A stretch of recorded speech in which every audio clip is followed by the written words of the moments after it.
What if I told you the world's most famous ancient curse was probably created by newspapers, not the Egyptians? Everyone's heard the story. Open a pharaoh's tomb and you'll die. But here's the creepy part. The real story is actually way more fascinating than the myth. When people hear the pharaoh's curse, they usually think of Tutankhamun's tomb. But ancient Egyptians never had one famous universal curse that said, "Anyone who enters this tomb will die." What they actually wrote were warning inscriptions. These were meant to protect the tomb, the mummy, the offerings, and the owner's eternal existence. Some warned that the gods would judge anyone who damaged the tomb.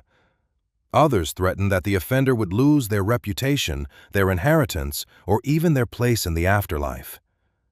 A few were even more dramatic, calling on crocodiles, snakes, or the deceased himself to punish anyone who violated the tomb.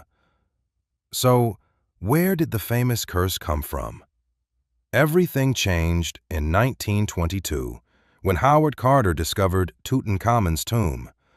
A few months later, Lord Carnarvon, the wealthy man who financed the excavation, died after an infected mosquito bite led to blood poisoning and pneumonia.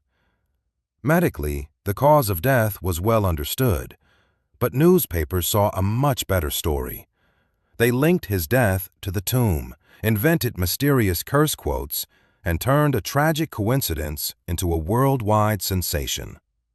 Rumors about Cairo's lights going out and Carnarvon's dog dying only made the legend grow. But here's what the headlines didn't tell people. Howard Carter lived another 17 years. Many archaeologists, Egyptian workers, photographers, and visitors who entered the tomb lived perfectly normal lives. Later, people suggested deadly fungi, poison, radiation, or hidden traps, but none of those ideas have convincing evidence behind them. Archaeologists agree that the real dangers were things like dust, unstable tunnels, poor air, infections, and accidents, not supernatural revenge. So the truth is this. Ancient Egyptians did believe in powerful ritual words, divine judgment, and protecting sacred places. They sometimes carved warnings into tombs.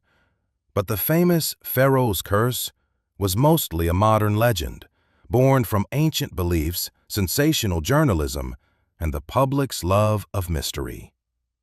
Sometimes, the greatest myth in history isn't what happened inside the tomb. It's the story people told after they walked out. Join us as we explore the past, learn new things, and enjoy the stories that shaped our world. Little by little, you can become a more knowledgeable and interesting person through curiosity and discovery. Friends, subscribing to our channel means a lot to us and helps us continue creating more content for you. Thanks.